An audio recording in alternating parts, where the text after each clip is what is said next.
feeling was always that, well, we should have some kind of quintessential New England town with a real soul.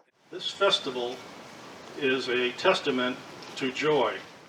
So it has just been an extraordinary experience to work with our group, the city of Keene, and all of our VIPs who came in. They've been so generous with their time.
Greetings and salutations. Kim Roveron here for Fact TV serving Bellows Falls and Keene. We're here today celebrating the 30th anniversary of Jumanji, which was filmed right out here on these streets. Let's go and schmooze on the red carpet, shall we? So, what's your name? Susan McNeil. And I heard that you are helping to run this. So, what is it exactly that you're doing? Well, I was here 30 years ago and was able to be on set. So I'm part of the planning committee for this event, and I've done the media and communications and PR piece. And I'm here tonight on the red carpet. Is there anything specific that you're looking forward to for this whole thing? Just the opportunity for the city to really be able to celebrate such an iconic moment that occurred in 1995. To have the opportunity 30 years later for some of the VIPs to return, the people who were extras in the film. You know, it's just kind of a thrilling moment, and we're so pleased to be able to bring it back to the Colonial. On December 14th, 1995 was when we had an advanced screening in a blizzard. So this is not a blizzard. Thankfully, we've been getting rain every weekend. Today we prayed for sun, and we have Africa heat as well. So, you know, it's all good. It's all Jumanji, all the time. Is there anything from 30 years ago that you remember fondly? Oh, all of it. But in particular, how kind and generous the film crew was to work with the city, and then in response, how amazing the city was to do all of the things that were required of them in order to be able to make the film happen. So it was a good example of everybody saying yes. Well, thank you so much for the interview and for helping to set this up. All right, so I'm out here in front of Amber Moon with a couple of people that run the business, I assume. What are your names? I'm Jacqueline Bilodeau. I'm Lorraine Gordon. And what is your interest in the 30th anniversary of Jumanji? Well, we were here 30 years ago at the filming of Jumanji, and we love the show, we love the Keene community, and we love Robin Williams. Absolutely. We were here. Jackie was working on Main Street at a hair salon, and I was at a store on Central Square, and we got to be front and center, and it was just awesome. It was a wonderful thing that was going on in downtown. It was lovely to see the community get excited about such a thing, and here we are back right in our space, front and center at the Colonial Theater, and get to enjoy it 30 years in the future. So we're pretty psyched about it. When was the last time you watched the film? 2 weeks ago, 2 weeks maybe? ago, yeah. And it was a thorough watching. Yeah. It was thoroughly, really cool. It was so nice to just watch, you know, back then, no drones, no this, no that, no, you know, high-tech stuff, and, you know, the booms with the aerial shots of Central Square.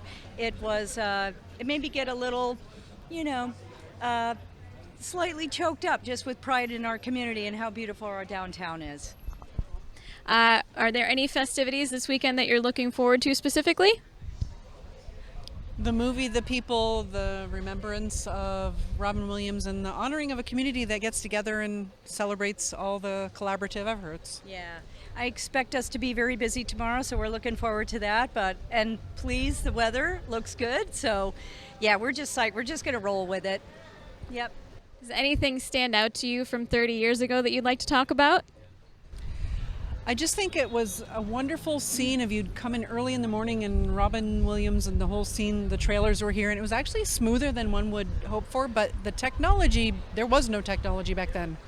The aerial views were like from cranes and whatnot, and they would take several shots of sets, and they hired a lot of extras, and it was just a really cool, magical time. Well, getting to see him run around too, you know, he's beloved. And watching the movie a couple weeks ago, he popped on the screen. I was just like, oh, you're so special. You're so handsome, and you know, you're so young, and we were all so young back then.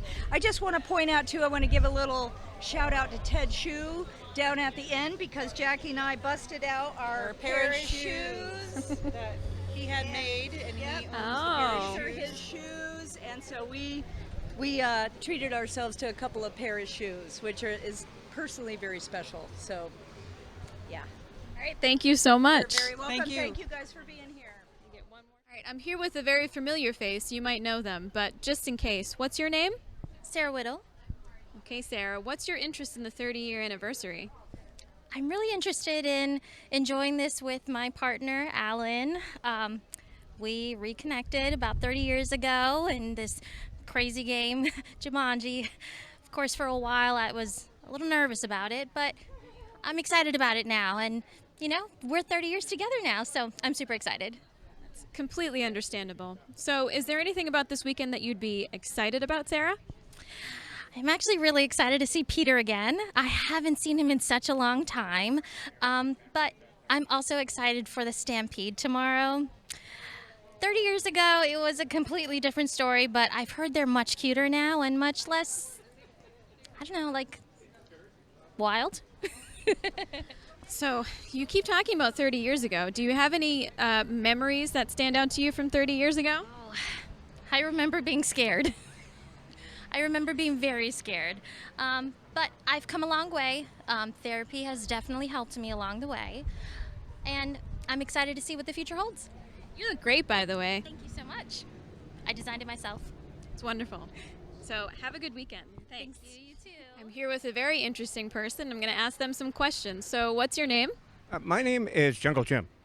Actually, David DeLawless. I'm a local actor. What's your interest in the 30-year anniversary of Jumanji?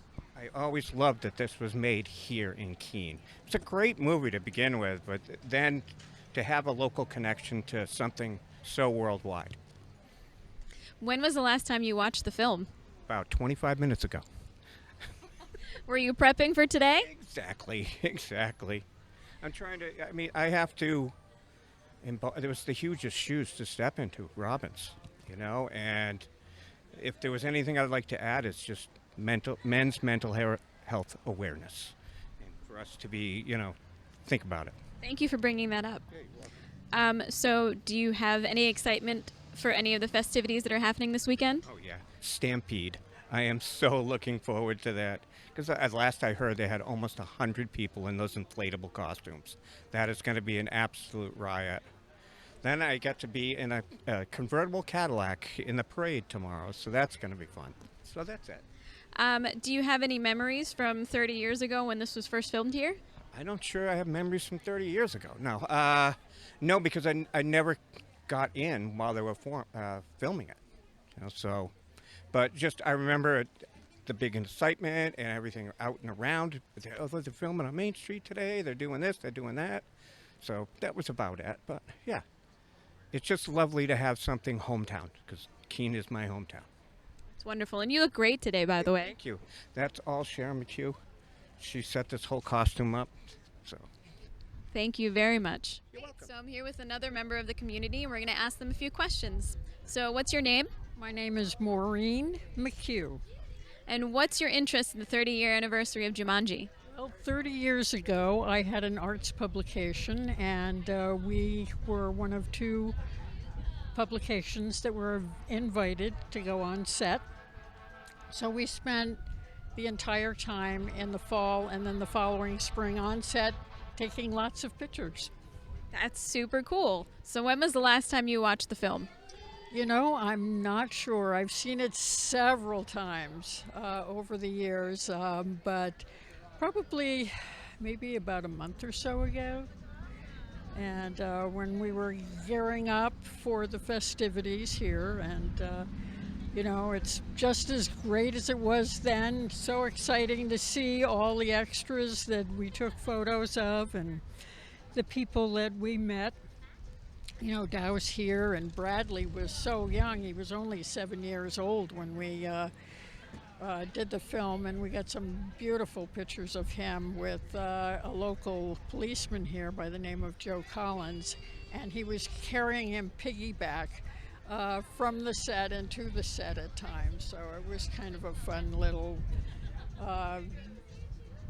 memorable photo that we took of him, and we just had a lot of great memories being able to do it. And one of the things we had to be careful of taking the photography, which nobody thinks about, is the click of the camera.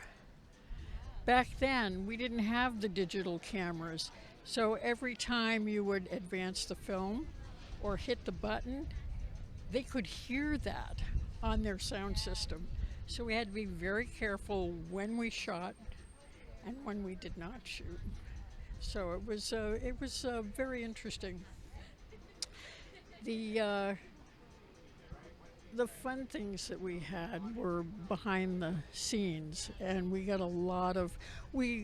Our focus for the paper was to give the community an idea of what it would be like to be on set. So we interviewed Susan McNeil, who was my writer at the time, had the opportunity to talk to the grounds people who did the painting and did the set design, the director, the actors, the makeup people, the hair people. We got to talk to all those behind the scenes people on top of it. We both went through the casting call just for the experience of what it was like. And thankfully, neither one of us was picked because we were thinking about it afterwards and said, oh my God, what if one of us had really been picked? And, we wouldn't have had as much of the opportunity to go around and do the set. And so there were all kinds of memorable moments when they did the stampede seed and they imploded the car. And then when they did the actual running through the square, one of the things that was really funny was the CGI people put like a stuffed animal, like where the monkeys are riding through town. There was a little stuffed monkey on the back to denote where these CGI effects were going to go. And that was kind of fun and different for people. And I think people were so excited to just be in the film. And but they were I think they were there for several days doing the takes. They did 2 days of takes in the fall, and then they came back and they did in the spring. And I think it was June that they came, and they filmed downtown in the square where the opening scene is, and everything's beautiful in Keene.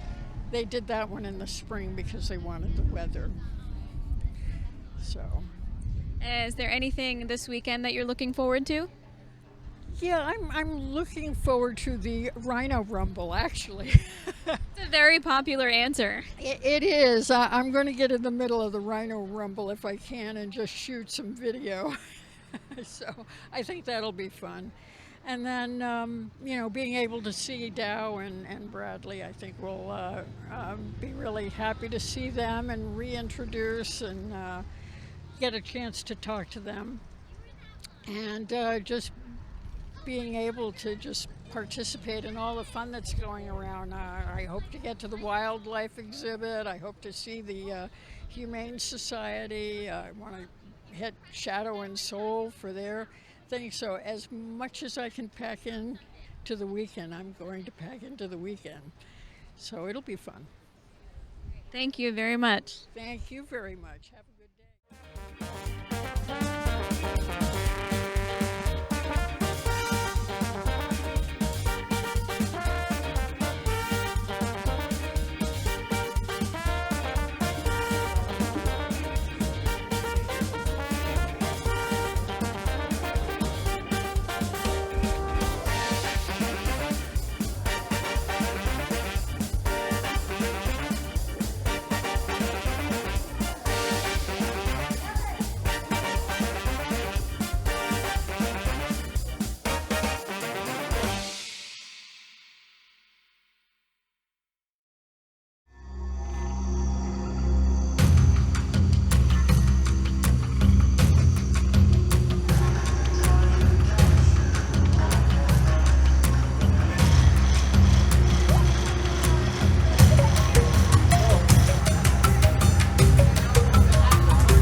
think the last time I spoke up here with the police department, I think I had a piece of paper, not a phone.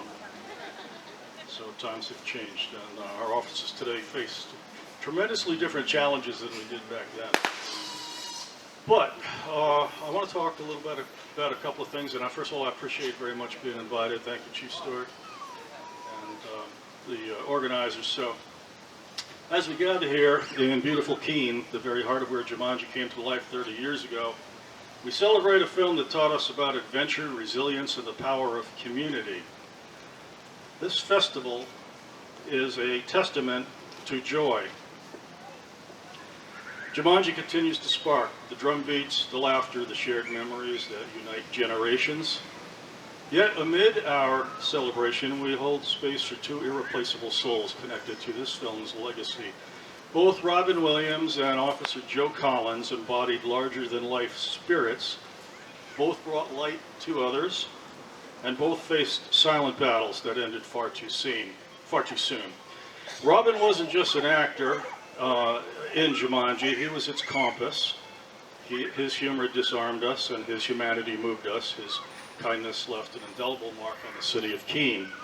Extras from the Stampede scene still recall him staying late to shake every hand and sharing the warmth. He treated the film set like family. But beyond his radiant smile lay an invisible battle, and in 2014 he succumbed to suicide after a harrowing fight with undiagnosed Lewy body dementia, a disease causing hallucinations, paralysis, and terror. His son Zach later shared that Robin felt frustration and despair as all treatments failed. Yet, his final years were also marked by sobriety, love, and moments of joy. So today we honor Robin Williams. As he once said, you're only given a little spark of madness and you mustn't lose it. The spark lives on here today in every drumbeat and every laugh. And while Robin guarded the story on screen, Officer Joe Collins guarded its heart off screen. As one of Keene PD's steadfast presence, Joe protected young actress Kirsten Dunst and actor Bradley Pierce. And it's great to have you here, sir. Joe is remembered as a true friend, a vigilant, warm, and deeply proud of his community. His own story ended in January 2024. After decades of service, Joe died by suicide. His loss, like Robin's, and so many other first responders, military veterans, remind us that even the strongest among us can be overcome by unseen storms. The festival's mental health mural, dedicated to Robin, Joe, and another local officer lost similarly, stands as a beacon of their legacy. It calls us to remember Joe not for his final moments, but for a lifetime of service, the protector who ensured our childhood heroes felt safe as they brought magic to life. I'm so impressed that this celebration isn't just about nostalgia. Kathy Bergstrom, Susan McNeil, and other organizers have woven mental health awareness into its very fabric, supporting others fighting silent battles. If Jumanji teaches us anything, it's that the only way out, just like in the game, is through. Let's us be the village that faces darkness together. If you're struggling, speak. If you see someone in pain, listen. Let's normalize asking for help as an act of strength. And as the drum beats of Jumanji pulse through the square, let them remind us that life's game is unpredictable, but when we play it best when we lean on each other. To Robin, thank you for the laughter. To my friend and colleague Joe, thank you for your service. To Kathy, Susan, Chief Stewart, thank you for your dedication to our community and to mental health issues. And to all of you, keep rolling the dice for one another. Thank you.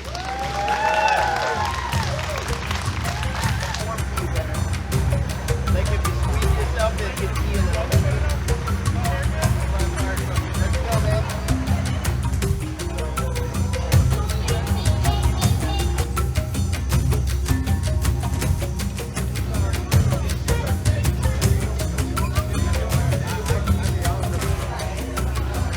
And I went to see Jumanji, so the 90s. You have to imagine me instead with really long hair and looking like I just left a Nirvana concert, super ripped jeans. And my brother and I were very close in age. And I remember us going to this movie because I remember the two of us, it was the later years of high school, our futures were ahead of us. We were just so excited to grab life and just get going.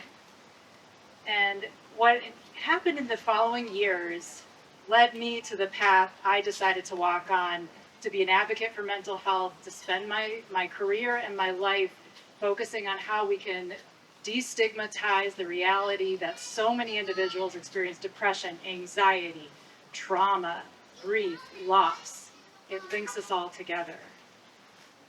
So as we finished high school and we launched off to college, the two of us thicker than thieves, something shifted. My world kept opening. Opportunities arrived. I felt capable and resilient and able to navigate all the ups and downs that life throws an emerging adult. But my brother started to experience significant periods of depression. Significant enough that he had to take leaves of absence from school. And then he started hearing voices that the rest of us could not hear. He started not being able to sleep, but not needing that sleep.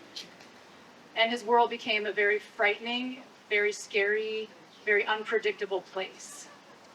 And every time I got a call in the middle of the night, I worried about what that would mean. Our lives ended completely differently. My world got bigger, his world got smaller. Our family was crushed. No one knew what to do.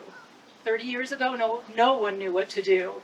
You could maybe go to a university counseling center, but they really didn't quite know what to do about that. Maybe there were some therapists out there, but you certainly didn't talk about it as a family. What I've witnessed over the past 30 years, the reason why I've chosen to spend my life as a psychologist and stewarding MAPS counseling here in Keene and in Peterborough, is because I really believe strongly that we need to talk about this more, that the suffering happens when we are silent, that it is our job, what we can all do, each of us as individuals, is never make an assumption that you know what's happening in someone's life. When you see someone smile, do not make an assumption that that means everything is moving along smoothly in their world. People silently suffer all the time. I see it in my office all week long. I hear it from my other therapists. People can put on such a good act, such a good facade, making it seem like they're okay because they want their loved ones to not worry. They want to keep doing what they need to do in their lives. But it's silent, it's quiet, it's dark. So our job, all of us as citizens of this community, is to say hi to people. One of the worst things that people feel, especially when they are suffering, is like they no longer exist. No one can see them. So something as simple as just saying hi to people. If someone you know, you kind of wonder if maybe something's going on, ask them, talk to them, offer to drive them to an appointment, offer to be there just to chat, have coffee with them. When you are suffering, because as I'm standing here looking at all of us, what I know is that, like myself, while I'm saying, yeah, I became a psychologist and I did all these things, I also was destroyed by the reality of watching my brother's brain deteriorate, watching the scary things. I experienced horrifically scary things because of it, and have carried my own traumas into my adult life. And I didn't always cope with those well. I don't know how many 18, 19, 20-year-olds are really skilled at that, and I certainly was not. And so I've had to spend my adult years figuring that out, getting help, going to see my own therapists, walking a path of recovery. It's been a very long, winding, challenging road. And on the surface, it seems like all is well in my world. So I encourage all of you who maybe are feeling like you can't quite manage, to reach out for some help. There's lots of different ways. Mental health is not a one-size-fits-all service. There are many different ways to participate. You can participate online. You can go to someplace like MAPS or to some of the private practitioners in our community. If you meet a therapist and you feel like they do not understand you, please go see a different one. you'll know when you're with the right person, because it will feel like, okay, I can take a deep dive, I can dig into these dark places, I feel like they get me. Some therapists did graduate with a C and not an A. So find the ones that got the A's, find the ones who are in it for the right reasons. But I also ask all of you as community members, for the people who are existing in those dark places, you can be somebody who turns your head and ignores it and pretends it's not happening and that you have no responsibility. Or as a community, we can be the ones who hold the lanterns, who hold the flashlights, who walk into the dark spaces to remind people that they are not alone and that there is nothing so shameful it cannot be spoken out loud and you cannot get support. So everyone standing here, enjoy this absolutely beautiful day. If anybody has any questions or ideas of how we can improve mental health care within our community, the other thing I want everyone to know is that we are listening. We aren't doing it perfectly yet. We want to hear when it goes well, and we want to hear where we fail and where we let people down. So please reach out anytime. You can easily find me and many of the other mental health providers in this community. What I will say to you now is I have watched over these 30 years my brother's trajectory. And now, as we are solidly in our middle age together, he still experiences very scary times, very dark times, but I have watched the power of really responsive mental health care in his life.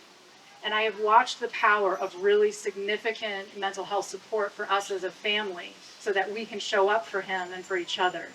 And it really does make a huge difference. So please don't give up. Please keep seeking, and we all will keep growing and coming together as a community. Thank you. We do have the board game, and we've played it a few times, and it's definitely entertaining. I can't wait till the Stampede. But remember, so I'll be entertained.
growing up, we still watch it constantly. Love the movie, very passionate about it. Robin Williams, just suicide awareness means a lot to us as well. So helping out with that is huge in my life. And this festivity, I think the festival is fabulous, what they have done. Just gathering Keene, gathering the community together. I don't see a sad face or an angry face yet today. Everybody's just happy, and I think that's what the goal was, if anything. This event is super important to Keene because we lost our Harry Potter event because of licensing, so this is super exciting for everybody in town, and it's a good way to get the community out and engaged, and it looks like everyone's happy and dancing, and we're having a great day. People came in their inflatable costumes, they ran an incredible race. The chicken beat out the zebra who got caught by the line at the very end. I'm serious, this is Jumanji on a level you've never experienced. I hope we get a chance to do this every year because a pair of shoes came from here. We might as well keep it going. So we just finished the Rhino Rumble, the first ever Rhino Rumble that has ever happened on Main Street in Keene. With the help of the community, the city councilors, we were able to close Main Street. It had 135 people in inflatable costumes. They did the stampede all the way down Main Street today.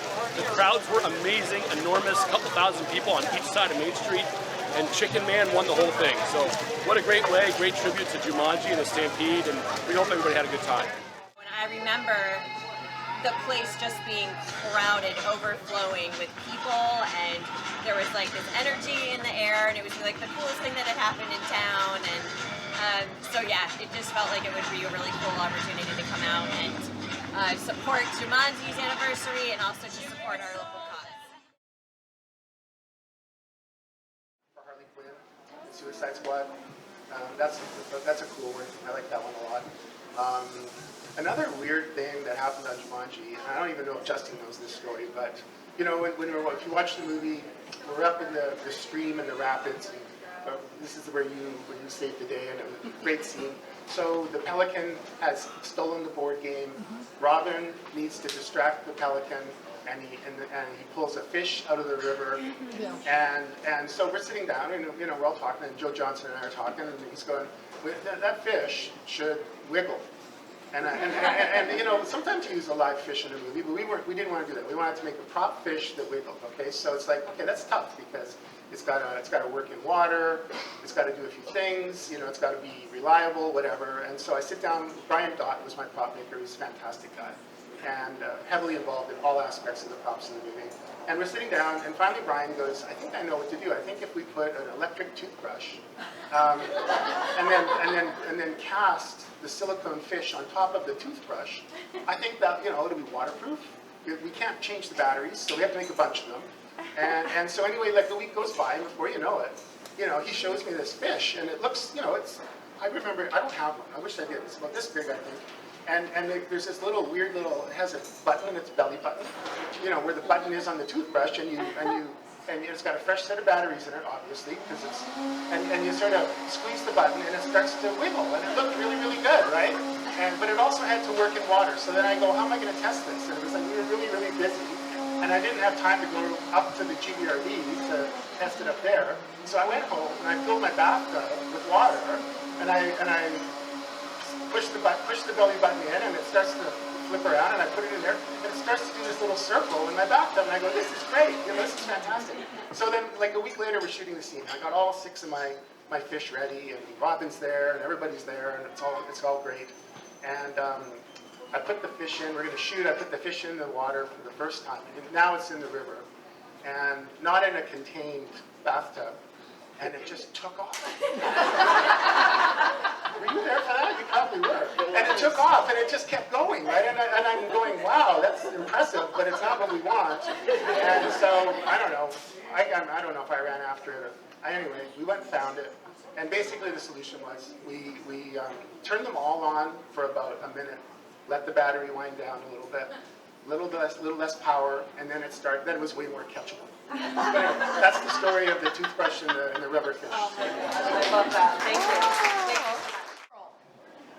Well, I got picked for Jumanji the same way I did for most of the other jobs. I was auditioning at that point in my career 5 to 7 times a week. So almost every day after school, my mom would pick me up, and then we would go to Santa Monica, we would go to Burbank, we would go, these are all places 40 minutes to an hour apart from each other and from where my school was. So basically my entire evening, almost every day of the week, was full of auditions. When Jumanji came up, initially, it was just another project. I didn't know what it was going to be, how big, how special it was going to end up being. And it was my third audition where I went into the production offices on the Sony lot. It was the first time I met with Joe, the director, and it was the first time I saw all of the storyboards and the mock-ups and the models of the game board and the, all of these amazing things that were part of the film, or were going to be. And that was when I decided, if they give me the chance, I am taking it. I am going to do everything I can to get this job. I want it, it's mine. And luckily I was right. I managed to get the universe to line up for me and give me that chance. But, and it was, up until that point, just another, 3 pages of a script. I really didn't know anything about it until that, when I was able to start to see things. That was the first time I got to get an idea of what the entire storyline was, because I just had these 2, I think it was 2 scenes, maybe a total of 5 pages. That was what I auditioned with. And from there, they picked me. And I don't know why. I've never been able to figure that out, but I have always appreciated it. There's a lot of times the casting process, it's like picking out a black suit or a little black dress for a date.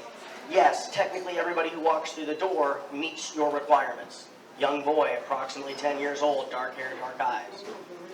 Why did they pick me out of that sea of people? I don't know, but I'm happy they did.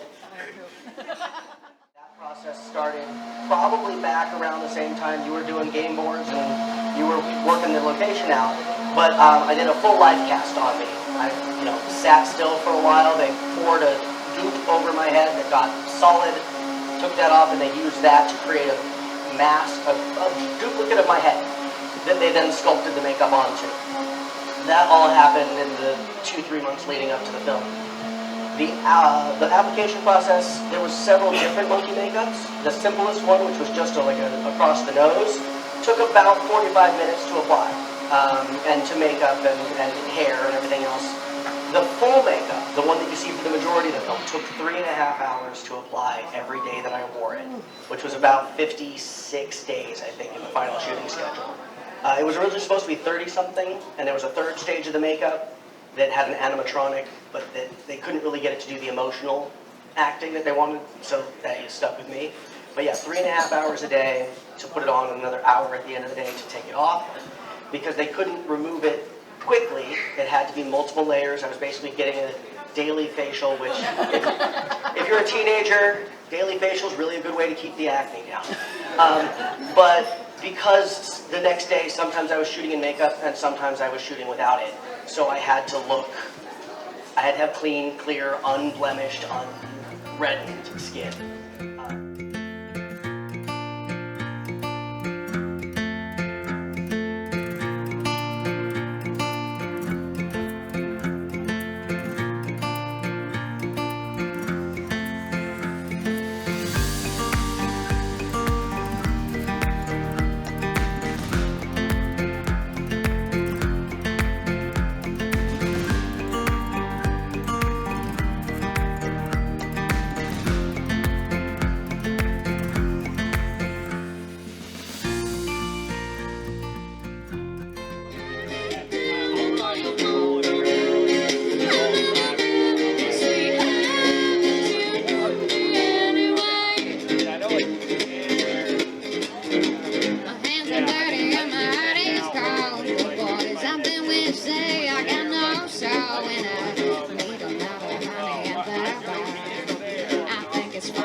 Say, except Jumanji forever.